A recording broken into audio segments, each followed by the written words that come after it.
He has done for us. Let us begin to thank the Lord. Ẹ ká bẹ̀rẹ̀ sí gbé Ọlọ́run ga fún oore tó ṣe nínú ayé wa lọ́wọ́lọ́wọ́ báyìí. Ẹ jẹ́ ká yin Ọlọ́run yìí fún oore ọ̀fẹ́ tó dájú àtàánú rẹ̀ tó pọ̀ bí yan lórí ayé wa sẹ́. Ẹ ká gbé Ọlọ́run yìí ga fún oore ọ̀fẹ́ tó fún ọ. Pé Jésù ṣe o. Ọlọ́run mi ò máa ṣe é. Ìwọ tó pọ̀ ní pàtàgbára, ìwọ tó ní mí tó mọ̀ mí. Ọlọ́run mi ò máa ṣe o. Ẹ ká dúpẹ́ lọ́wọ́ Ọlọ́run yìí fún oore ọ̀fẹ́ rẹ̀, fún àánú rẹ̀ sẹ́. Ẹ ká dúpẹ́ lọ́wọ́ Ọlọ́run fún oore tó ṣe lórí ayé wa, fún àánú rẹ̀ tó dájú. Olúwo máa ṣeun, ẹni máa Ísírẹ́lì ò ṣe, ẹni máa Ísírẹ́lì ò máa ṣe. Ẹ ká dúpẹ́ lọ́wọ́ Ọlọ́run yìí. Ọlọ́run mi ò ṣe o. Ọlọ́run mi ò máa ṣe. Ọlọ́run tó pọ̀ nígbà tágbára ò ṣe. Ìwọ la gbé ga lọ́wọ́lọ́wọ́. Ìwọ mú yìn lógo. Dúpẹ́ lọ́wọ́ Jésù máa ṣeun. Jésù ṣe o. Ẹ ká dúpẹ́ lọ́wọ́ Ọlọ́run yìí. A yìn ọ́ sẹ́. A yìn ọ́ fún oore ọ̀fẹ́ rẹ̀. A yìn ọ́ sẹ́. A yìn ọ́ fún àánú rẹ̀. Dúpẹ́ lọ́wọ́ Ọlọ́run yìí. Jésù ṣe o. Ìwọ lọlọ́run mi. Ìwọ ẹlẹ́dàá mi. Ìwọ olùgbèjà mi gbogbo. Ọba tí ò dojú gbàgbọ́ tì ọ́. Lift your voice and bless him. Exalt him now. The grace of God in your life. The mercy of God in your life. Lift your voice and exalt him. What a miracle God. What a good God. What a great God. We thank you. We bless you. Ọlọ́run mo máa yìn ọ́. Ọlọ́run mo máa gbé ọ ga. Ìwọ lágbára lórí ayé mi gbogbo. Ìwọ olùgbàlà mi. Ìwọ bá ti ń pa mí, mo ti ń dá mi sí. Jésù ṣe o. Dúpẹ́ lọ́wọ́ rẹ̀ kó fi gbogbo ògo fún. Dúpẹ́ lọ́wọ́ rẹ̀ kó fi gbogbo ìyìn fún. Jésù ṣe. Ẹlẹ́dàá mi ò máa ṣe é. Olúwa ń pa tèmi. Olúwa nípa tọmọ mi. Ìwọ tó wà nípa táyé mi. Dúpẹ́ lọ́wọ́ Ọlọ́run yìí, ọba tó fi ọ́ sílẹ̀. Kábíyèsí o ṣe o. Kábíyèsí mo yìn ọ́. Mo yìn ọ́ lórí ayé mi gbogbo. Mo yìn ọ́ lórí iṣẹ́ mi gbogbo. Mo yìn ọ́ nínú ilé mi gbogbo. Dúpẹ́ lọ́wọ́ Ọlọ́run yìí. Ọlọ́run tó pọ̀ nígbà tágbára. Jésù wọ́n mú fún gbogbo ògo fún. Gbogbo ògo ayé mi yìí. Ọlá ayé mi ìwọ ló ní. Mo yìn ọ́, àníká dúpẹ́ lọ́wọ́ rẹ̀. Jésù ṣe o. Jésù ṣe o. Jésù ṣe o. Ọba tó tó bẹ́ẹ̀ tó ju bẹ́ẹ̀ lọ. Ẹlẹ́rù yìn bàbá. Dúpẹ́ lọ́wọ́ Ọlọ́run yìí. Jésù mo yìn ọ́ lógo. Dúpẹ́ lọ́wọ́ Jésù. Dúpẹ́ lọ́wọ́ Ọlọ́run yìí. Ó tó yìn, ó tó gbéga. Lift your voice and just bless him. Lift your voice, worship him. Lift your voice, exalt him. Lift your voice and appreciate him for what God has done for you, for the grace of God towards your life. Just exalt the Lord. Our God Almighty, we give praise to you. We give that honor to you. Thank you, my Father. Thank you, my Lord. Just exalt him. Just appreciate him. Dúpẹ́ lọ́wọ́ rẹ̀ sẹ́. Kábíyèsí mo yìn ọ́. Kábíyèsí mo yìn ọ́. Kábíyèsí mo gbé ọ ga. Lift your voice and exalt him. Worship him. Thank him. Èmi yóò máa yìn ọ́ Olúwa. Ó máa gbógo rẹ̀ ga o. Yóò máa yìn ọ́ Olúwa. Ìwọ kò kì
Olúwa,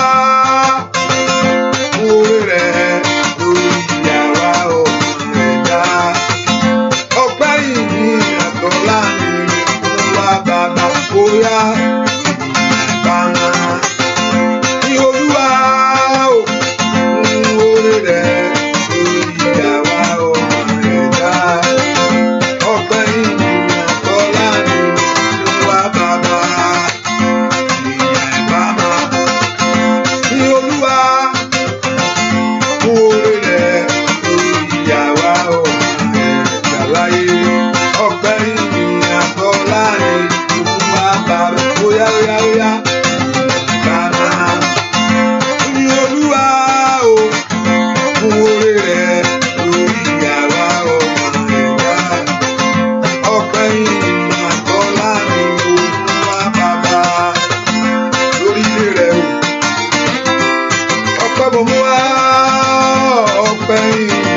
ọ̀fẹ́ bàbá bàbá ọpẹ́ yìí àtọ́lá ni wá bàbá ọpẹ́ yìí àtọ́lá ni mo mú wá bàbá. Gbọ́dọ̀ Jésù ọba tó tó bẹ́ẹ̀, ọba tó ju bẹ́ẹ̀ lọ. Dúpẹ́ lọ́wọ́ Ọlọ́run yìí, ọba tó ní gbogbo agbára lọ́wọ́. Bẹ́ẹ̀ kò yìn fún oore ọ̀fẹ́ ńlá, bẹ́ẹ̀ kò yìn fún àánú tó pọ̀ bí yanrìn. Ọpẹ́ mo mú wá síwájú ìwọ Jésù. Lift your voice and just exhort him. Thank him for the grace of love. Thank for the grace he has given to you. Fún oore ọ̀fẹ́ tó fún ọ, fún àánú tó rí gbàṣẹ́. Ọlọ́run mi ó máa ṣeun. Ọlọ́run mi ó máa ṣeun. Ẹni tó pọ̀ nígbà tágbára ó ṣe. Wọ́n tó ní gbogbo agbára lórí ayé mi ó máa ṣe. Òun náà ń fẹ́ kó dúpẹ́ lọ́wọ́ rẹ̀ sẹ́. Ọlọ́run ó ṣe, ó ṣeun fún mi. Ó ṣe lórí ilé mi gbogbo. Ó ṣe nínú ayé àwọn ọmọ mi gbogbo. Olúwa máa ṣe. Ẹni tó pọ̀ nígbà tágbára ó ṣe. Mo yìn ọ́ fún àánú ìwọ Jésù. Mo yìn ọ́ fún oore ọ̀fẹ́ láti mo rí gbàṣẹ́. Lift your voice and just bless him. Exalt Jesus. Exalt him for his love. Exalt him for his goodness. Olúwa ṣeun. Ó ṣeun gbogbo ọ̀nà mi. Jésù ṣeun. Exalt him, thank him. Say, Lord, I thank you. Say, Lord, I worship you. Say, Lord, I exalt you. Say, Lord, I lift my voice to you. I honor you in praise, O God. Dúpẹ́ lọ́wọ́ rẹ̀ bàbá. Ọlọ́run ó ṣeun fún àǹfààní oore ọ̀fẹ́ tó fún mi. For the love, O God, that you have shown unto me.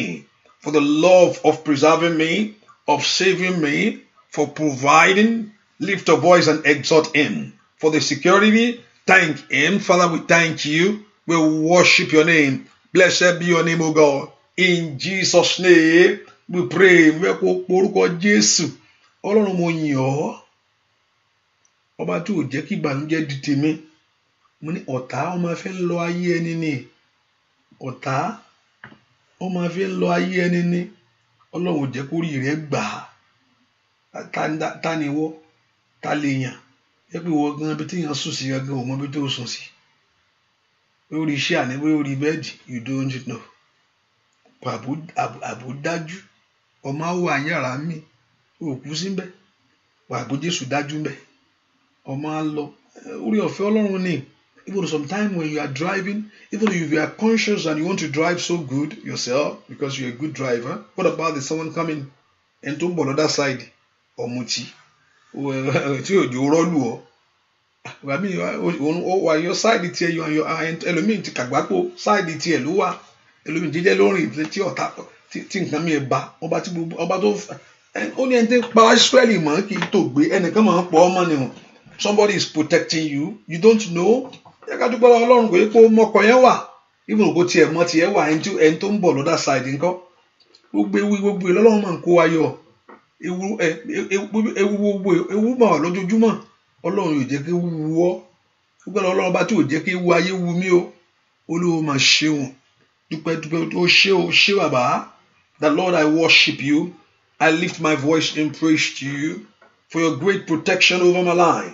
Dúpẹ́. Dúpẹ́. Ẹ̀mí tó wà láàyè ló ń ṣe ohun tó fẹ́ yẹn. Ọlọ́run ọkọ mò ń wá, aya mò ń wá, ilé mò ń wá. Torí pé wà láàyè ló fi ń rò bẹ́ẹ̀ o. Torí pé wà láàyè ló fi ń rò yẹn o. Dúpẹ́ lọ́wọ́ Jésù ọba tí ò jẹ́ kẹ́mi rẹ̀ ọ̀tá kú fẹ́ pa. Ẹja pàdánù ẹ má jẹ́ ó wà láàyè. Ọba Ọlọ́run tí ò gbà fún wọn. Ọlọ́run tí ò gbà fún wọn tí ò jẹ́ ọmọ ẹ̀mí rẹ̀ lọ. Dúpẹ́ wọ́n mọ̀ pé tí ẹ̀mí bá wà ìrètí ń bẹ fún ọ. Dúpẹ́ Jésù ṣe. Gbọ́ àdúrà lórúkọ Jésù Kristi. Olúwa wá orúkọ Jésù. Olúwa fẹ̀jẹ̀ rẹ̀ wẹ̀ mí. Father, wash me in your blood. Olúwa fi ẹ̀jẹ̀ ńlá rẹ̀ wẹ̀ mí. Father, wash me in your blood. Olúwa dẹ̀jẹ̀ rẹ̀ lé mi lórí. Ẹ̀jẹ̀ Jésù. Ó yá dà lé mi lórí kó wẹ gbogbo ègún nù. I want you to lift your voice. That the blood of Jesus wash you. Olúwa dẹ̀jẹ̀ rẹ̀ lé mi lórí. I want to begin to lift your voice. That the blood of Jesus begin to wash you. Olúwa dà ẹ̀jẹ̀ ńlá rẹ̀ lé mi lórí. Somebody lift your voice and begin to pray. Kí ẹ̀jẹ̀ Jésù kó wẹ ayé rẹ̀ tílétílé. Kí ẹ̀jẹ̀ Jésù kó wẹ ọ́ tọmọtọmọ. I want to begin to lift your voice and talk to God. that the blood of Jesus Christ ó yá kó bẹ̀rẹ̀ sí wẹ̀ ọ́. Olúwa dẹ̀jẹ̀ lé mi lórí. Ẹ̀jẹ̀ Jésù ó yá wọnú ayé mi. La tètè lè bo kó fa kàpàlà sáré ẹ̀ bò. Ó yá. Lift your voice and pray that ask the blood of Jesus to wash you. Olúwa dẹ̀jẹ̀ lé mi lórí. Ẹ̀jẹ̀ Jésù wẹ̀ mí. Ask that blood to wash you. Ẹ̀jẹ̀ Jésù wẹ̀ ayé àwọn ọmọ mi. Jésù bá ń wẹ̀ ẹ̀gún àti ìpè dànù. Ní orúkọ Jésù, gbogbo ohun tó lòdì sí ìṣeré, Olúwa fẹ̀jẹ̀ rẹ̀ wẹ̀ ẹ́. Mo lérò pé òun gbàdúrà. Ó yá. Masai de kó falẹ̀. Wà ilà káfílẹ̀ kó sóta yé. Màdó kàfílẹ̀ òsáríà. Ó yá gbàdúrà. Wọ́n tó gbé fóònù síwájú yẹn gbàdúrà. Ní orúkọ Jésù, ẹ̀jẹ̀ Jésù kó wẹ̀ ọ́. Ẹ̀jẹ̀ Jésù kó wẹ̀ ọ́. Gbọ́ àdúrà lórúkọ Jésù Kristi. Olúwa wa, ẹ papọ̀ orúkọ Jésù. Olúwa fẹ̀jẹ̀ rẹ̀ wẹ̀ mí lónìí. Bá ń wẹ̀ ọ̀rẹ́ òdì lórí ayé mi. Lord, wash me in your blood. Wash every negative voice over my life. Olúwa fi ẹ̀jẹ̀ rẹ̀ wẹ̀ mí lónìí. Bá mú ọ̀rọ̀ òdì kúrò nínú ìran mi. Olúwa fi ẹ̀jẹ̀ rẹ̀ wẹ̀ mí lónìí. Gbogbo tó yàtọ̀ sí ìṣeré, gbogbo tó yàtọ̀ sí ohun ògo, gbogbo tó yàtọ̀ sí ẹwàṣẹ́. Ẹ kò porúkọ Jésù mi tó wà. Olúwa fi ẹ̀jẹ̀ rẹ̀ wẹ̀ mí. Father, wash me in your blood. Olúwa dẹ̀jẹ̀ rẹ̀ lé mi lórí. Ó yá. Masanda la baba kafalia. Le proda kafalo stirkala. Lift your voice and begin to pray. Open your heart before the Lord. That Lord Jehovah God wash you. Olúwa fẹ̀jẹ̀ rẹ̀ wẹ̀ mí. Ask the Lord fẹ̀jẹ̀ rẹ̀ wẹ̀ mí. Olúwa fẹ̀jẹ̀ rẹ̀ wẹ̀ mí. Olúwa fẹ̀jẹ̀ rẹ̀ wẹ̀ mí. Olúwa fẹ̀jẹ̀ rẹ̀ wẹ̀ mí. Ó yá. Lateya bababo shikiyaba. Masondoro shetile bokafa. Ó yá. Ẹ porúkọ Jésù. Olúwa fẹ̀jẹ̀ rẹ̀ wẹ̀ mí. Ẹ gbàdúrà. Olúwa fẹ̀jẹ̀ ńlá rẹ̀ wẹ̀ mí. Ẹ porúkọ Jésù dáadáa. Wẹ̀ mí bàbá. La shandiri o sata. Mado pero setelebo. Matombrede katayabo. Mashandiri bokofalia. Matoko prandiri bo shikelebo. Mazondo rosalia. Gbàdúrà lórúkọ Jésù Kristi. Olúwa wa. Ẹ ká porúkọ Jésù. Olúwa jẹ́ kí iṣẹ́ bí ọ̀tá bàjẹ́ lórí ayé mi. Mo ní ẹnìkan, I was talking to somebody this afternoon, and he was just telling me what is going on in Nigeria. Ilé tí mo máa ń tẹ̀ pé wọ́n ń jí pátá, wọ́n ń jí gbogbo ẹ̀. And he was telling me how much they are selling it, all kind of nonsense. And I have a flashback many years ago. I have shared this story with you many years, maybe about kò ń ṣàtì ní èṣù tí ń ṣiṣẹ́ bí yẹn. It's not today. Ọ̀rọ̀ tí mo sọ yà ti fẹ́ wọ tó maybe 30 years, close 30 years or something like that. Yeah, maybe 20 something years or 30 years. So arábìnrin, mo sọ pé arábìnrin kan jókòó síwájú mi, ó ń sọ̀rọ̀. Arábìnrin yìí kejì ó ń sọ fún ẹnìkan fẹ́ na àwa no train ni young boy ẹ wà ń ta. So woman yẹn jókòó síwájú mi, jókòó mú wò wá. So ọmọ yẹn fẹ́ na arábìnrin yẹn lọ́wọ́. Ọ̀rọ̀ ṣe bí ọ̀rọ̀ yẹn, máa fi nǹkan nà ẹ́, ọmọ yẹn ni màá lù ẹ́. Màmá yẹn sọ pé tó o bá nà mí ọwọ́ yẹn máa gbẹ dànù, pé tó o bá fọwọ́ yẹn kàn mí pé ọwọ́ tó fọwọ́ yẹn ò ní ṣiṣẹ́ mọ́. Màmá yẹn bá bẹ̀rẹ̀ story ò pé ìyáálé òun àbí ìyàwó òun ni tó mú pátá òun ó ní ẹlẹ́dẹ̀ lọ́yọ̀. Ó nígbà tó kò múlẹ̀ tó pé bóyá òun náà lọ ṣe nǹkan sí Ọlọ́run ló mọ̀. Ó ní ẹlẹ́dẹ̀ la fi yanjú ẹ̀, ó kú dànù ni. Ó gbà kan ṣiṣẹ́ sórí ẹ̀. So àtẹ̀ní kan wọ́n ti ń jí ọ̀pọ̀lọpọ̀ nǹkan míì tó mọ̀ tó lọ ń pọ̀ ọmọ. So àtẹ̀ní kan lè ṣú ní ṣiṣẹ́ rẹ̀ bóyá ó kàn tó wá lówó lórí ní báyìí, I don't know. Hallelujah. Ẹ porúkọ Jésù. Gbogbo iṣẹ́ òkùnkùn lára mi, wọ́n pe iṣẹ́ òkùnkùn wà. Èwo ni kéèyàn kó nǹkan ní nǹkan tó lọ lò.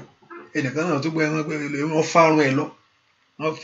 Ẹnìkan sọ fún mi lẹ́nu pé mo gbọ́ pé ẹnìkan báyìí inú ẹ ti sọnù rí. Mo ní I don't know. Mo ní inú sọnù rí. Èèyàn fárun lọ àti lójú àlá, lójú kéèyàn sùn kí irun lọ. gbogbo iṣẹ́ òkùnkùn lára mi, ibi tó ti wá nìyẹn o, wọ́n tó gbàdúrà ibi tó ti jáde nìyẹn o, ó jáde ìní ibẹ̀ kọ́ ló ti jáde o, ibẹ̀ àgànà ibẹ̀ kọ́ ló ti jáde o, kò sí ibo ọmọ ibi tó ti jáde nìyẹn. Ẹ ká pe orúkọ Jésù, gbogbo iṣẹ́ òkùnkùn lórí mi, every works of the devil, my side, gbogbo iṣẹ́ òkùnkùn lára mi, gbogbo iṣẹ́ òkùnkùn tó ń díre lọ́wọ́, gbogbo iṣẹ́ òkùnkùn tí ò jẹ́ kí ìyanu ṣẹlẹ̀, gbogbo iṣẹ́ tá a ti ṣe, ilé ìtàn ṣiṣẹ́ lójú àlá ńkọ́, ilé ìtàn gé ẹ̀jẹ̀, ilé ìtàn gé ẹ̀jẹ̀, ìtàn gé ẹ̀jẹ̀ lójú oorun ńkọ́, ẹnìkan mọ̀ ń bọ wíwẹ́ ẹni o, tán gé ẹ̀jẹ̀, lórúkọ gbogbo iṣẹ́ òkùnkùn, àyà ilé ìtàn yàn ń bọ̀ ńkọ́, ilé ìtàn nà ọ́ lọ́rẹ́ ńkọ́, tó wà rà pààyàn lára ẹ̀ tí ó hàn, lórúkọ Jésù ó yẹ kó bàjẹ́, gbogbo àmì kámi, every works of the devil, ó yá the Lord Jehovah God begin to destroy them.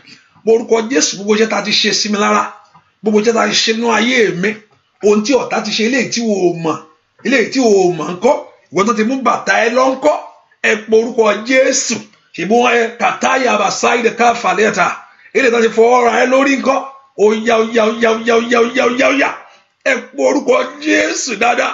Ọlọ́run, gbogbo iṣẹ́ òkùnkùn èyí tí ń dìde lọ́wọ́, gbogbo iṣẹ́ òkùnkùn èyí tó ń dí ọ̀nà mi lọ́wọ́, gbogbo iṣẹ́ òkùnkùn èyí tó ń dí ògo lọ́wọ́, ẹ gbàdúrà màṣándìrì bòkàfàlíà, gbogbo iṣẹ́ òkùnkùn, every work of the devil èyí tí ń fà mí sẹ́yìn, gbogbo iṣẹ́ òkùnkùn tá a ti ṣe sí mi lára, gbogbo iṣẹ́ òkùnkùn tá a ti ṣe sí ọ̀nà mi, gbogbo iṣẹ́ òkùnkùn tá a ṣe inú ayé àwọn ọmọ mi, ẹ porúkọ Jésù, ó yá látàrí àbàtàndà wàlíà kàfíìlù sáìlìà kòkó pìlẹ̀dọ̀ kàfíìlà, ẹ gbàdúrà gbogbo iṣẹ́ òkùnkùn, every works of the devil in my life, every works of the devil, in Jesus' name we pray.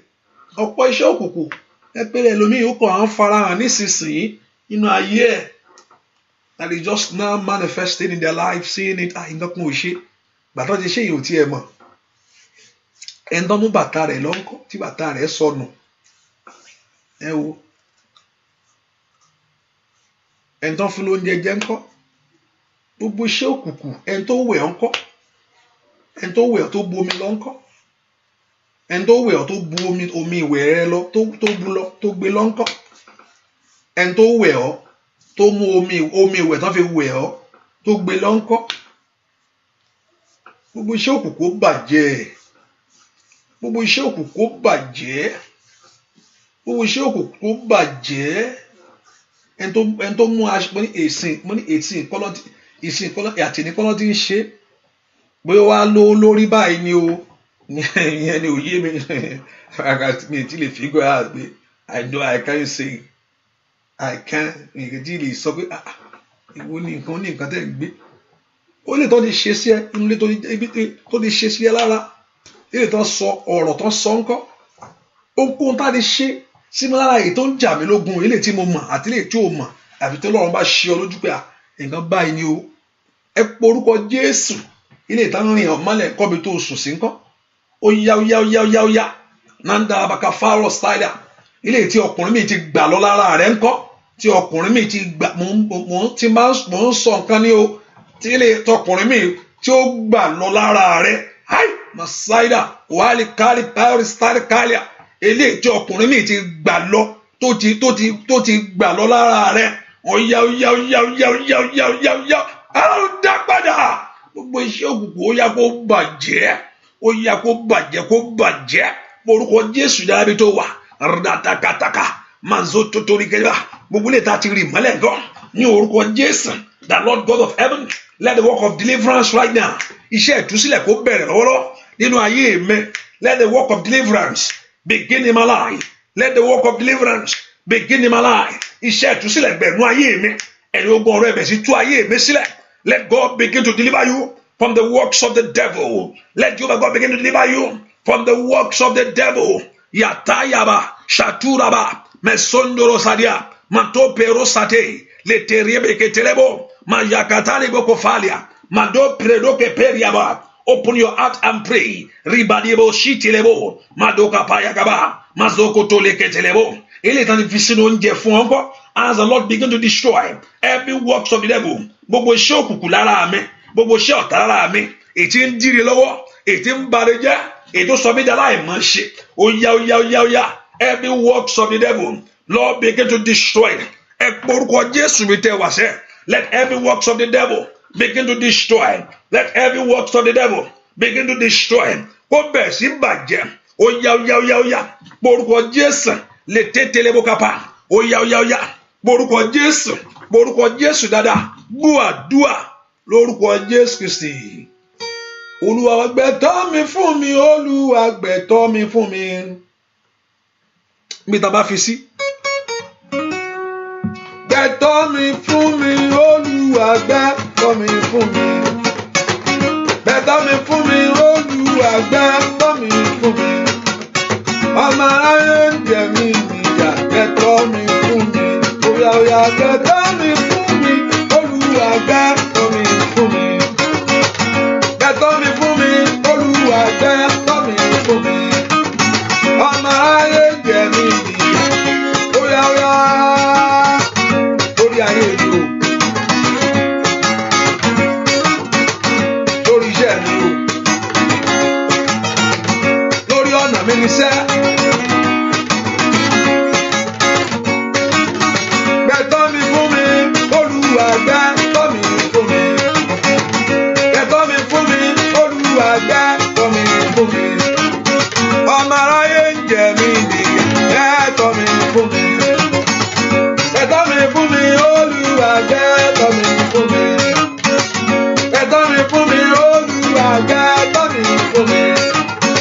Ọmọ aráyé jẹ mí nìyà, gbẹ̀tọ́ mi fún mi. Gbẹ̀tọ́ mi fún mi, Olúwa gbẹ̀tọ́ mi fún mi. Orúkọ Jésù, Olúwa wá ẹ̀tọ́ mi wá fún mi. Ibikíbi tá a bá fi sí, Lord, go and bring it. Ẹ̀tọ́ mi tí ayé ti gbà lọ lára mi. Ẹ̀tọ́ mi tí ayé ti gbé wọlé.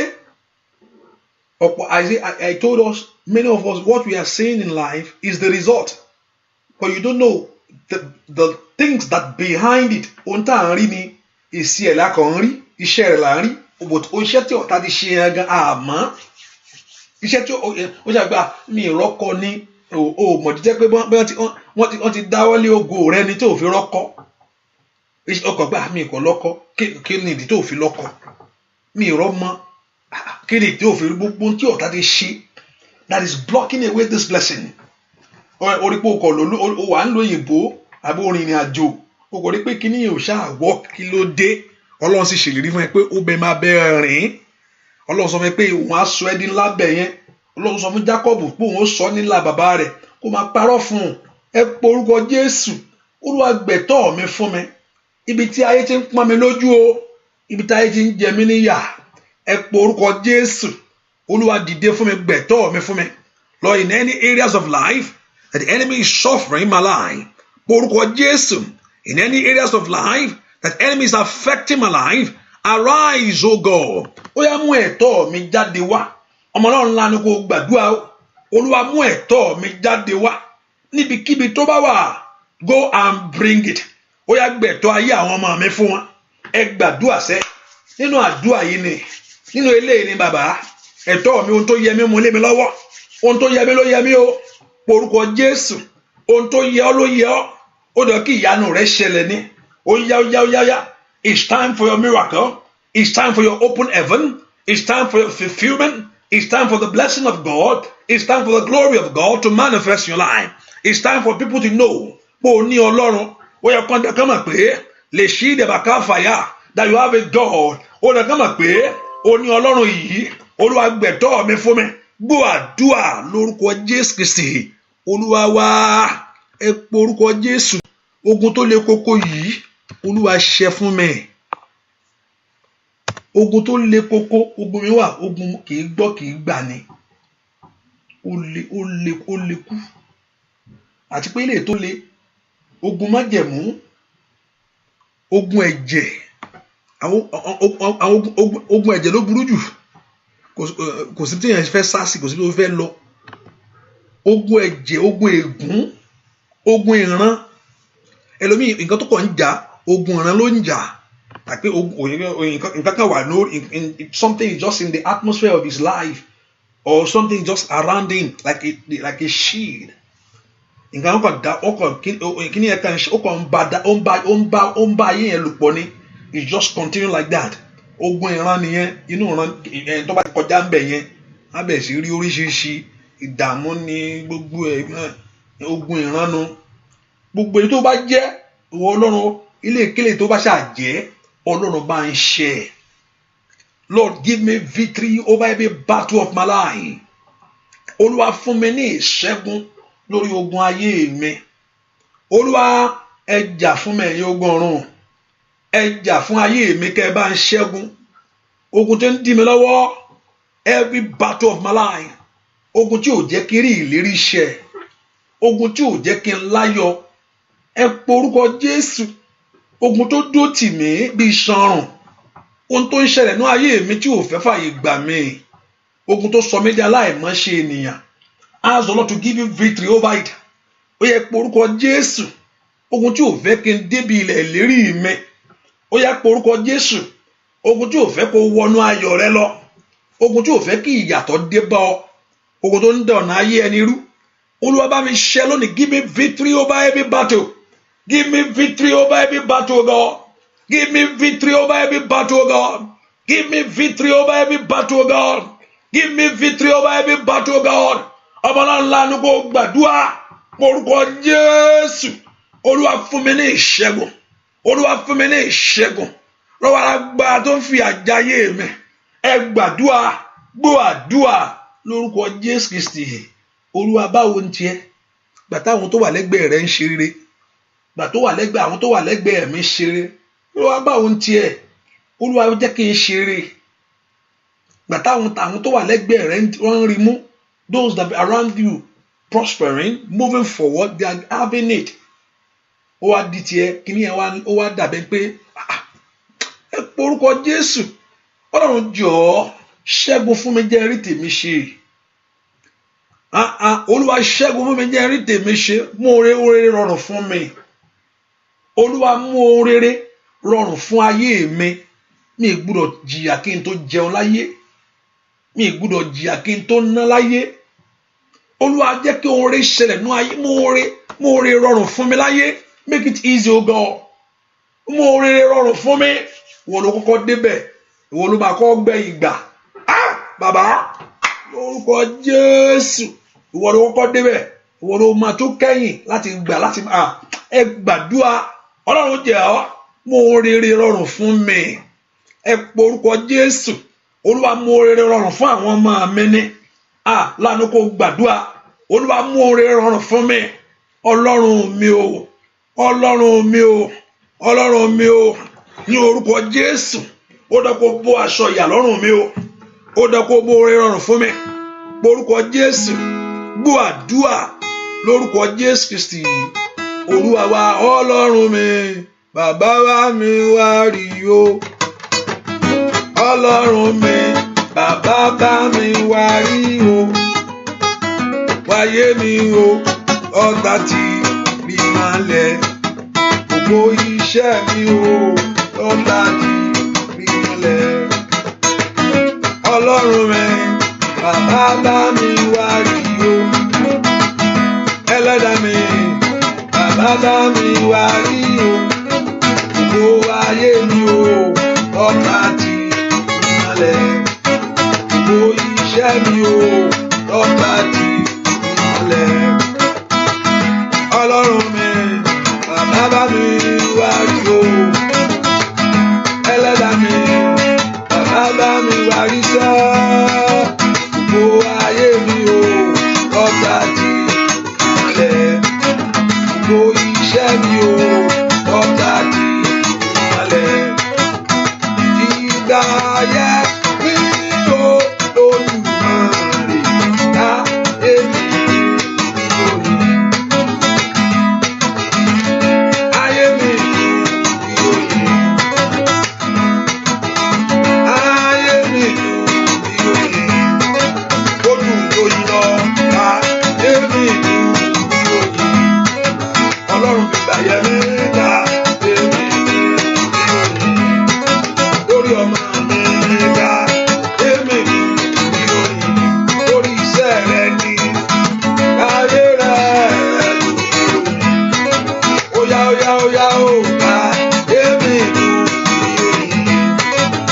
Oya ká kémi nù omi sàn òkò omi sàn Ọlọ́run gbàmílà òwò gbàmílà bàbá mi ò ní torí ìwòsàn mo ṣe wá o ìwà Oya mi torí ìwòsàn mo ṣe wá o ìwà nítorí ìwòsàn mo ṣe wá o ìwà bàbá mi nítorí mo ṣe wá o ìwà Oya ò nítorí ìwòsàn mo ṣe wá o ìwà Oya ò nítorí ìwòsàn mo ṣe wá o ìwà Oya ò nítorí ìwòsàn mo ṣe wá o ìwà omi sàn omi sàn gbàmílà gbàmílà nítorí ìwòsàn mo ṣe wá o ìwà bàbá má jẹ́ káyé bẹ̀rẹ̀ má Jésù mi dà sá tí kò fi ràn mí lọ́wọ́ bàbá má jẹ́ káyé bẹ̀rẹ̀ má Jésù mi dà sá tí kò fi ràn mí lọ́wọ́.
Jésù mi tó wà sẹ́ ayé má jẹ́ ó béèrè pé ìwọ dà tí wọ́n máa ń gbàdúrà wọ́n tó ń gbàdúrà kó lẹ́ kó sọ wọn pé o nídìí mo mà dẹ̀ tún nídìí owó báyìí o mo mà dẹ̀ tún nídìí ìwọ kọ́ kò ń ṣe irú ìwọ not the one that pray not you ó yẹ kó jìnnà sí ọ ìwọ tó ń gbàdúrà kó lẹ́ pé ẹ bá ń tún wà nǹkan bẹ̀ yẹn ó dèwọ ni ìwọ kọ́ torí pé o ti bá Ọlọ́run tó ṣẹ̀dá ohun gbogbo sọ̀rọ̀ ó yẹ kó jọ Ọlọ́run ni ẹ pe orúkọ Jésù gbogbo agbára tí ò fẹ́ kí n jọ láìwọ Jésù gbogbo ohun tí ò fẹ́ kí n jọ láàrẹ gbogbo àyíká àtàyídà mi tí ò fẹ́ kí n jọ láìwọ Ọlọ́run alààyè Olúwa bá mu ṣe mọ́ṣẹ́ bá ń ṣe mọ́ṣẹ́ ni bàbá gbogbo every power that don't want you to enjoy God every surround every situation of your life everything that is around you that don't want you to enjoy God to see the fulfillment of God in your life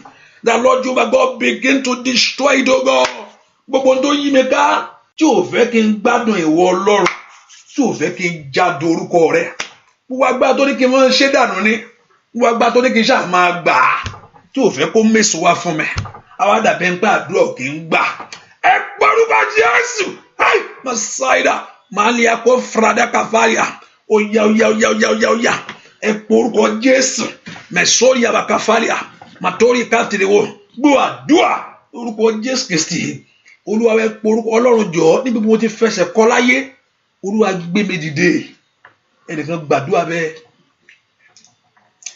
in life where you have stumbled the Lord Jehovah God to lift you up ẹ porúkọ Jésù mi tẹ wá ibi tí mo ti ṣubú Ọlọ́run alààyè tí mo ti fẹsẹ̀ kọ́ Olúwa gbé mi dìde Olúwa má jẹ́ ń wà lẹ́ẹ̀lẹ́ mọ́ I mean whatever thing that you have done in the past that is affecting you ibi tí mo ti fẹsẹ̀ kọ́ Ọlọ́run alààyè ètò ń jà mí lógun Ọlọ́run jọ̀ọ́ gbà mí gbé mi dìde ask the Lord to lift you up in the place that you have stumbled in life the Lord God of heaven to lift you up ẹgbẹ́ mi dìde lift me up oh God ó nana masáyìn ní abakó falẹ̀ abá ẹ porúkọ Jésù màtótó lè kápá yabọ̀ let God of heaven lift you up let God lift you up right now let God lift you up right now in the name of Jesus let God lift you up right now kó ló wá gbogbo ọ̀dìdé ni ẹ̀yin ogun rẹ bá ń gbé dìde ẹgbẹ́ mi dìde ẹgbẹ́ ayé mi dìde ẹgbẹ́ iṣẹ́ mi dìde ẹgbẹ́ ọ̀nà mi dìde let God of heaven lift you up may you be lift up oh God may you be lift up ní orúkọ Jésù mo gbàdúrà fún ọ kó ló wá kó gbé ọ̀dìdé gbọ́ àdúrà ní orúkọ Jésù Kristi Olúwa wa ohun tí mo dá mi lójú pé tí mo yẹ kó ṣẹlẹ̀ ni pé lábẹ́ bó ti wulẹ̀ kó rí ohun tó béèrè níwájú Ọlọ́run yẹ kó tẹ̀ lọ́wọ́ ni lábẹ́ bó tilẹ̀ kó rí in any other circumstances that very thing that you have lifted up your voice before the Lord you supposed to receive it in this prayer lábẹ́ bó kí ló tún kù sí yẹn kéèyàn ṣe kí ló tún kù kéèyàn ṣe when your way you look at your way before the Lord your way is right before the Lord ọ̀nà rẹ̀ wu Ọlọ́run ó dẹ̀ gbàdúrà ojú gbàwẹ̀ kí ló tún kù what else do you want to do again ẹ sọ fún mi and you are serving the Lord ó yẹ ká dùn ààrẹ gbà torí orúkọ rẹ̀ ó nítorí orúkọ rẹ̀ Father hear my voice make it possible for me this year I'm moving forward jẹ́ ohun tí mo bẹ̀ nú àdúrà yìí nínú àánú ìwọ Ọlọ́run mú lé mi lọ́wọ́ jó Olúwa jẹ́ rí ìyanu ẹ̀ ó ní ẹni tí béèrè ní rí gbà ó dán kí n rí lè gbà ó ní ẹni tí kanlẹ̀kùn là ń ṣí fún mo ti kanlẹ̀kùn eléyìí Olúwa ṣí ó ní ẹni tí ń wá kiri ní ń rí ó yá mo ti wá ilé wa o Olúwa mo ti wá ilé wa sọ́dọ̀ rẹ mo ti wá àṣeyọrí wá ó ní ẹni tí ń wá ní ń rí èmi ti wá ilé wa sọ́dọ̀ rẹ èmi ti kanlẹ̀kùn àṣeyọrí wájú rẹ bàbá mo ti béèrè fún ògo ayé mi ni lọ́wọ́ rẹ mo ti béèrè wọ́n ṣáìdà ó mikalia ó kàfáyà ó yẹ kí ó dá kí ọ̀run kó mọ́lé ọ lọ́wọ́ màtálíà bá kàfáyà ó ní ẹni tí ń béèrè ní rí gbà èmi ti béèrè lè lọ́wọ́ rẹ bàbá mo béèrè fún àṣeyọrí lórí ayé mi ni mo béèrè fún ìbùkún ni mo béèrè fún ògo ni mo béèrè fún ẹwà ni mo béèrè fún àṣeyọrí mo béèrè fún àdúrà àwọn èèyàn kó gbà ní ó ní ẹni tí ń béèrè ní rí gbà èmi mà ti béèrè lọ́wọ́ rẹ bàbá morúkọ Jésù mi tó wà sẹ́ èmi mà ti béèrè lọ́wọ́ rẹ ó yá mo béèrè fún ìṣẹ́gun mo béèrè ó ní ẹni tí ń wá ní rí èmi mà ti wá ilé wá síwájú rẹ bàbá mo wá ọmọ wá ní o mo wá ọkọ wá ní o mo wá aya wá ní o mo wá àṣeyọrí wá ní o gbọ́ àdúrà lórúkọ Jésù Kristi Olúwa wa arábìnrin gbọ́wọ́ lẹ́nu ẹ gbé ọwọ́ lẹ́nu rẹ arábìnrin kó lè mọ̀ kó wọ́n bá wí màá kọ́ orúkọ rẹ bẹ̀rẹ̀ láti orúkọ tí mò ń wò yìí mi ì ríran o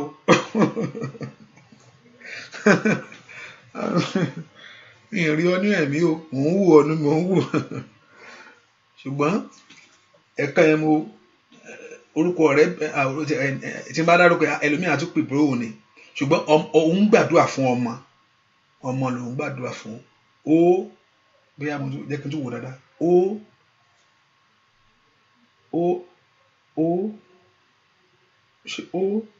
àǹkí wò dáadáa gbé ọwọ́ lé inú rẹ lórúkọ Jésù wọ Ọlọ́run Ísírẹ́lì àkókò arábìnrin ti tó fún ọmọ rẹ kó farahàn sẹ́ àti gbogbo àwọn tó ń wọ ọmọ lọ́wọ́lọ́wọ́ báyìí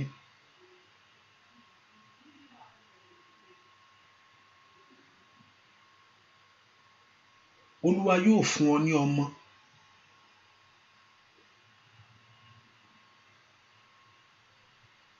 Olúwa yóò fún ọ ní ọmọ kí ìsára fún ìbínú Olúwa yóò fún ọ ní ọmọ ẹ̀mí mọ́ ẹ bá mi gbé ọwọ́ lé inú yẹn gbogbo àwọn tó ń wọ ọmọ lọ́wọ́lọ́wọ́ báyìí ẹ̀mí mọ́ gbogbo àwọn tó wọ ọmọ everyone trusting God for the fruit of a womb Holy Spirit touch their womb now ẹ̀mí mọ́ bá ń gbé ọwọ́ lé inú wọn bá ń gbé ọwọ́ lé bẹ́ẹ̀ ẹ̀mí mọ́ bá ń gbé ọwọ́ lé inú wọn yẹn ẹ̀mí mọ́ lórúkọ Jésù bá ń gbé ọwọ́ lé inú wọn yẹn bá ń gbé ọwọ́ lé bẹ́ẹ̀ ẹ̀mí mọ́ mo bẹ̀ ọ́ ni bá ń gbé ọwọ́ lé inú yẹn bá ń gbé ọwọ́ lé inú yẹn touch that womb, oh God. I pray that your body respond to that miracle. Àdúrà tí mo gbà yìí kí ara rẹ kó sọjí fún kí ara ọkọ rẹ kó sọjí fún kí ara tiẹ̀ kó sọjí fún àdúrà àṣẹ tí mo sọ yìí ọ̀rọ̀ àṣẹ tí mo sọ jáde yìí let your body respond to it. Let the body of your husband respond to it. Ọ̀rọ̀ àṣẹ yìí lórúkọ Jésù kí ara rẹ kó gbà á. Wọ́n sọ fún Maria orí rẹ̀ gbà á. Ọ̀rọ̀ àṣẹ ó wọnú ara rẹ̀ lọ ó sì di ìyanu ó di ọ̀rọ̀ yìí sẹ́ gbogbo ẹni tó ń wọ́ ma everyone believing God for the fruit of the womb. I release a word. I release a word by the mandate of heaven that this year is your year, that you will celebrate this year. Your year, I decree before Jehovah God that your years of waiting is over. Now, receive it. Gba ọmọ yìí, gba ọmọ tó gbélé ẹ lọ́wọ́ yìí, oyún yẹn ò ní bàjẹ́, wàá ní, kò ní bàjẹ́. Oyún yìí kò ní bàjẹ́, wàá ní, kò ní bàjẹ́. Oyún yìí wàá ní, kò ní bàjẹ́. Afẹ́jìdìdè. Oh, we seal it in the blood of Jesus. We seal it in the power of God. So shall it be. Fọ́ra kan ẹ̀pọ̀ olúwo ṣeun. Fọ́ra kan ẹ̀rọ̀ndó ẹ̀. Fọ́ra Jésù olúwo ṣeun. Olúwo ṣeun. Olúwo ṣeun. Olúwo ṣeun. Mo ní kó fọ́ra kan rẹ̀. Olúwo ṣeun. Olúwo ṣeun. Give thanks. Rub your stomach and give thanks. Give thanks. Give thanks to God. Give thanks to Him. Give thanks to Jehovah God. Fọ́ra kan yẹn mo ní kó fọ́ra kan máa fọ́ra kó máa dúpẹ́ bẹ́ẹ̀. Olúwo ṣeun. Olúwo ṣeun. Give thanks to Him. Give thanks to God. Fọ́ra kan yẹn sẹ́ ìyanu á ṣẹlẹ̀ o. Ìyanu á ṣẹlẹ̀ o. Mo ní kó fọ́ra kan yẹn ìyanu á ṣẹlẹ̀. Oh Mashaida. Rẹ́ẹ̀dì ọkà fílò sálíà. Mo ní ìyanu yóò ṣẹlẹ̀. I can see it. Radiaba Shidaba Kaflauda. Ìyanu yẹn yóò ṣẹlẹ̀. Oh ọ̀rọ̀ yẹn yóò wá sí ìmúṣẹ. Bẹ́ẹ̀ ni ó sì rí. Bẹ́ẹ̀ ni ó sì rí. Láì lórúkọ Jésù Kristi Olúwa wa àmín àmín. Ẹ pé orúkọ Jésù gbogbo ènìyàn. Ọlọ́run jọ̀ọ́ ó yá mú tèmi lé mi lọ́wọ́ kankan. Ẹ o ohun tí mo béèrè ni pé kí n láṣeyọrí lórí ọmọ ni. Olúwa mú tèmi lé mi lọ́wọ́ kankan. Let God give you right now. Let God release your own to you. Ó yá lift your voice. I don't know what you are asking before the Lord. Èmi ò mọ̀lẹ́kùn tó ń kàn sẹ́. Ohun tí mo sọ ni pé kó Olúwa kó mú tiẹ̀ lé ọ lọ́wọ́ kankan. The Lord should release your own for you. Níbi àyè ńlá, ẹ̀yin ogun ọ̀run ẹ dá mi lóhùn. Ẹ mú tèmi lé mi lọ́wọ́ kankan. Yada mesele akota yade moradi abuka falia. Ẹ̀yin ogun ọ̀run ẹ mú tèmi lé mi lọ́wọ́ kankan. Give to me my own. Machine di aka failure. Oya. Ay, masaida. Wali kafrado kafilabo. Matoria kafil Australia. Gbọ́ àdúrà lórúkọ Jésù Kristi. Olúwa listen ní your Tuesday. Make sure you are here and take Holy Communion to seal everything up for you. On Tuesday, make sure you are here to take that Holy Communion to seal it, to seal your prayer. Make sure you take the Holy Communion, even though if you are not at the prayer, make sure you take the bread yourself and take the wine that represent the blood of Jesus. Both is just represent. When you do this, make sure you do it. But if you are on the prayer, that would be better. But if you know that, I don't know your schedule, but make sure on that day you seal it up. That is the last day. Seal it up, Lord. You seal it. Nothing will touch it. The blood of Jesus Christ speaks better things than the blood of Abel. Hallelujah. Hallelujah. Both release life into you. The flesh of him. Release life to you. Release life to your life. So make sure you are taking Holy Communion. Get your oil. Olúwa fòró ọ̀tún yan ayé mi lónìí.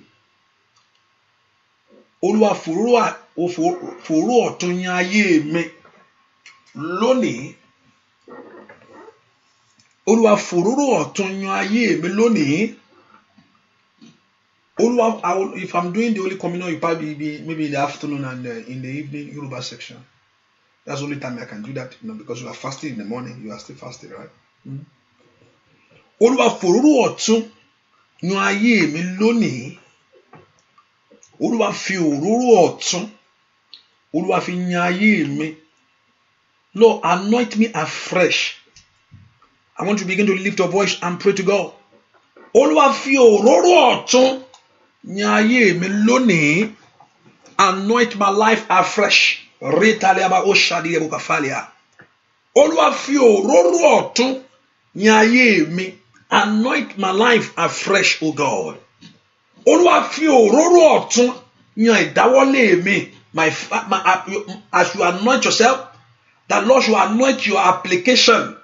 That your application that been hidden. Don't gbé pamọ́ yẹn. As you anoint yourself, Olúwa kó fi òróró ọ̀tún yan ayé rẹ.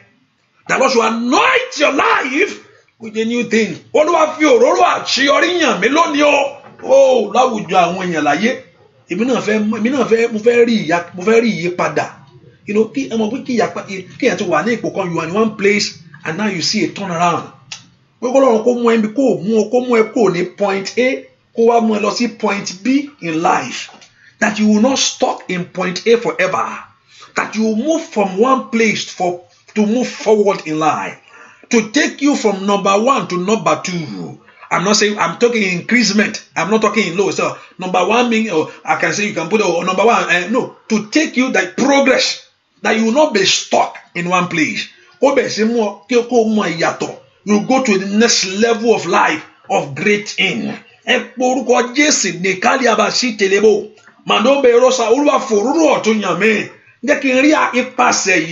That you begin to experience the favor. I'm praying a turn around as ever before. I want everyone under the sound of my voice begin to experience a great turnaround. Ìyípadà tó bá ayé tàtáyà bá kàpáyàbá rọpẹtọ kọpẹlọ sádébọ ìyípadà ńlá kó bá ayé gbogbo yín pàpàtà ìyípadà tí gbogbo yóò mọ̀ a new oil for great thing, a great thing in Jesus' name. We pray what I'm praying, that a change of story. A change where people don't have nothing and now things begin to work. When to ní nǹkan, kó wá di ẹni tó ní nǹkan. Wọ́n tó níṣẹ́, ó wá di ẹni tó tún gbà síṣẹ́. Bó fẹ́ kọ́ lọ́run ṣe inú ayé rẹ ni o. That's what I want God to do. A great turnaround. Ìwọ tó yẹ pé ò lọ́mọ, ó wá di ẹni tó pé Ọlọ́run ilé wo, Jésù ọkàn ń yé lọ́lẹ̀ ni. Ìgbà Ọlọ́run eléyìí náà tó, eléyìí náà tó bàbá, eléyìí náà o. Nǹkan tó ò ní, a great turnaround that will happen in your life. Wọ́n jẹ́ pé ìwé ìgbélu ni o lè jáde mọ́. O ti gbà ń bẹ̀ and God open your doors. O jẹ́ tó ń fò káàkiri. A shift in the spirit. A shift in your situation. A shift in your life. A shift in everything in your life. Wọ́n jẹ́ pé o nílé, o kò manage bí kan ni. O wá dẹ̀ tó nílé ńlá. O dẹ̀ tó ń kọ́lé tó ń ṣoríire. O ti fẹ́ kó ṣẹlẹ̀ nìyẹn. Ẹni tí ò déyàn kó wá déyàn. Ọlọ́run ti ṣe bẹ́ẹ̀ rí. Ọlọ́run máa ti mú adara, ó máa ti sọ di ọba láyé rí. Kí ló tún kù? Ó ní bí ọmọ ó mú ọmọ látòrí àkìtàn, ó sọ wọ́n di ọmọ aládé. Ṣé kò ṣe nínú ayé Dáfídì? Inú igbó ló wà, inú igbó ló ti lọ pè wá. Inú igbó. David was in the bush, a goat hunter. He was just there. Ọlọ́run dẹ̀ lọ mú wá. Ọlọ́run dẹ̀ mú wá sọ́dọ̀, ó yí ayé rẹ̀ padà. Sọ́ọ̀lù tí ò jẹ́ èèyàn tó yẹ kó fayọ̀ fọ́ gbogbo rẹ̀ dànù. Ọlọ́run wá sọ di ọba lórílẹ̀‐èdè. Ìwọ tó rówó, jẹ́ kí you barely, and now you are a giver. That's what I'm praying for. A change in your life, a change in your atmosphere, a turn around. That's what I'm praying. That's what I'm standing for everyone that is hearing me. And that's what we are demanding before our Creator. A change of story, a change of situation, a change for great things, a change for moving forward, of going higher. That's what we demand, and that's what we ask for. A change of situation. Roba gaba gaba gaba. Mando predo kapero sitaba. Rabeka fero siti lebo kapa. Mado pero sekelebo kapide. Mato pero sikelebo kapaliabo. Mato paro satalaba kapa. Mato pero sikelebo kapa. We demand for that change.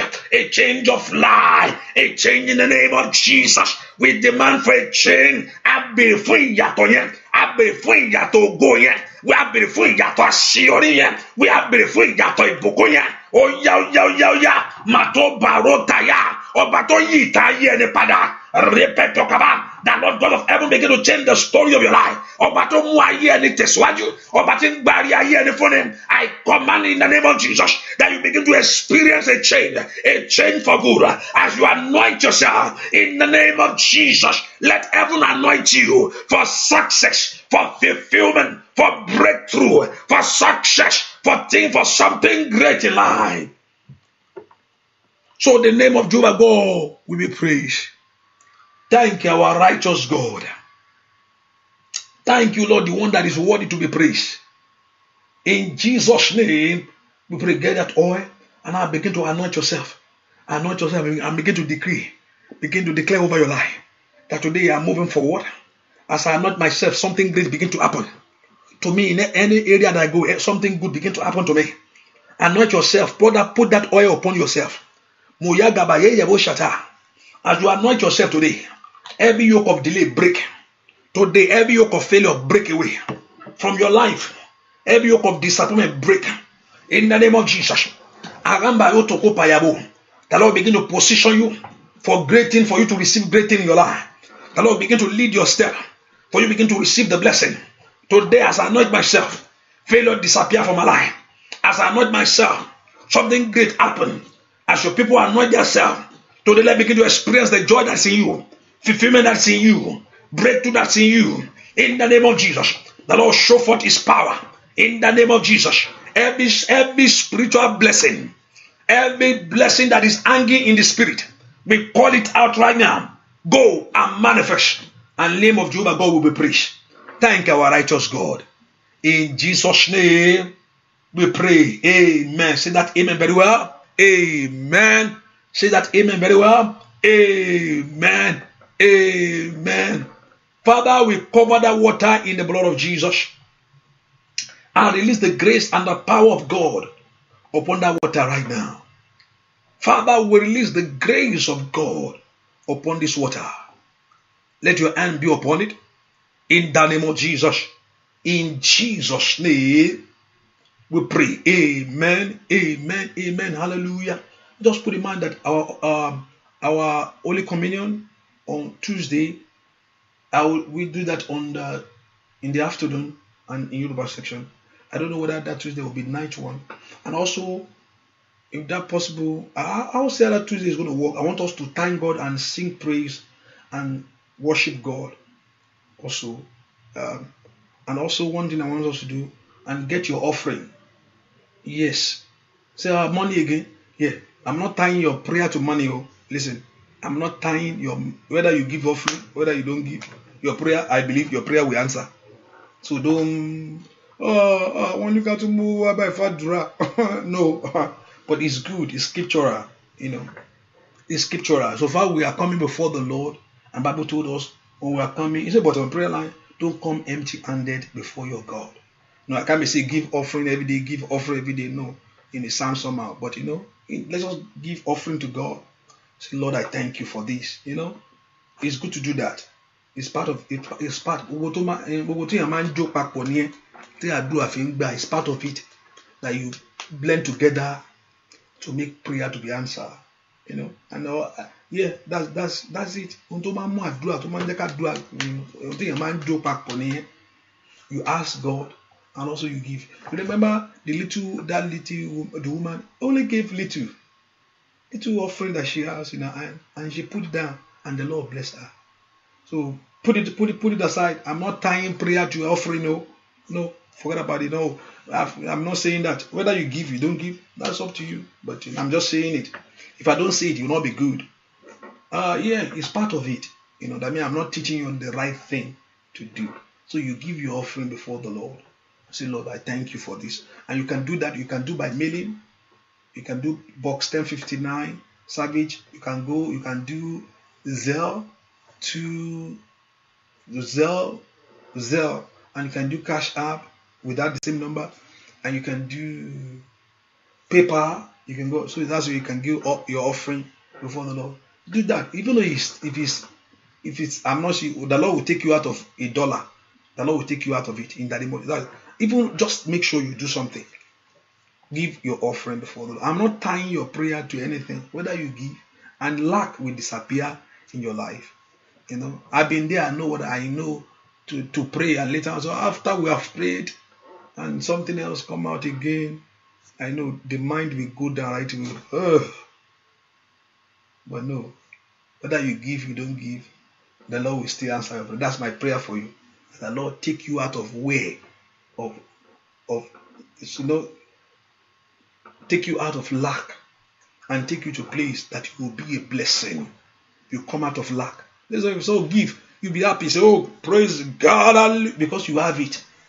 When someone don't have, say, let's give now. You begin to, oh my God. Because you do that today, that spirit of lack will come out of our life in the name of Jesus. No more lack in our life. We will walk in abundance of God in the name of Jesus. So Tuesday, we are doing Holy Communion, and that Tuesday, which is the last day, we're going to do many series of prayer. Even platform of prayer, which I'm going to call some section of prayer. I said those that have been praying, coming under this prayer line, I said that I should pray for you. So I will give, maybe tomorrow, I will do that section, and we'll come, we'll pray. Even though it's 10 minutes, I pray for you, and you have been coming on this prayer line, and you are saying, that's what you have been praying. I want to use the covenant of God. Because if God called me, if God, Jehovah God, is the one that called me, He has to manifest. Why did I know? How am I going to know that He's the one? That means in your life, when I hear testimony, it makes me happy. And your testimony, when God bless you, also Lord bless me. And so something great must happen in your life for everyone that is hearing me. So if you have been coming under this prayer line, and you say you have been coming and it's the same thing, no, I need to go back to Him and tell Him that this is person, something great has to happen in their life. Hallelujah. That's how we know. Hallelujah. And I know He's going to do it in our life. So I'm just going to pray with those people. Hallelujah. And the Lord Jehovah God will answer us. I also want to give thanks to God, to thank Him for what you have done. Even if somebody remind me, let's give thanks, which also I support that, to give thanks to God and give all glory to Him because what He has done. And let's see what He's going to do in the year 2019 for your life. Father, you will surprise your people. You will grant them the desires of their heart. And you will do it, oh God. In Jesus' name we pray. Another thing again, and also just to make, because many of you, some people will still believe that maybe I should agree with you in prayer point. I was still going to do that. I'll open the line. What I'm going to do, if you have called already, there's no need for that. If you have not yet have a chance, not now, maybe maybe before the prayer midnight or after the prayer at one. I'll probably come earlier, coming early to the prayer section tonight at 1. So just to open the prayer line, we'll pray and we go into prayer. Whether I'll come, we agree with you, and now we go into prayer quickly. The Lord Jehovah God will help us. And I'll also probably try to do that tomorrow just to clear the way, to let you have a peace of mind. I know some people say, oh no, until you agree with me, I will do that. So just to help your faith. The Lord Jehovah God will help us in Jesus' name. Lord, as we are going, that Lord Jehovah God go with us. I cancel every bad dream. I release the grace of God upon your life. Fulfillment in every areas of your life. Go in this grace and go in this blessing of the Lord. So shall it be. In Jesus' name we pray. Amen. Amen. Daddy, there should be a testimony section 2. Okay, yes. Okay, we can do that. You can do it. Okay, I can open the line for testimony. Okay, I will do that too. Maybe I will. Let's see. We would. So I'm just coming from. So we do that. So I have to give a testimony section. Okay, no problem. We do that. Those that have a testimony, we give the testimony. Hallelujah. So God bless you. So see you by 1 or before 1 or before 1. 1 or before 1. I mean, if I'm coming, just get your notification ready so I can open. If I'm coming before 1, I mean I'm doing prayer of agreement before we go into our prayer. So that's what I'm going to do that quickly. Just agree with you, and probably after some prayer section, I'll probably sit here for a few minutes, and not now. I'm not sitting now. So the Lord will bless you. So see you. God bless you. I cover that water in the blood of Jesus Christ. I cover it. Let the hand of the Lord touch you. That the power of God release the grace of God upon your life. In Jesus' name we pray. Amen. God bless you. Bye-bye.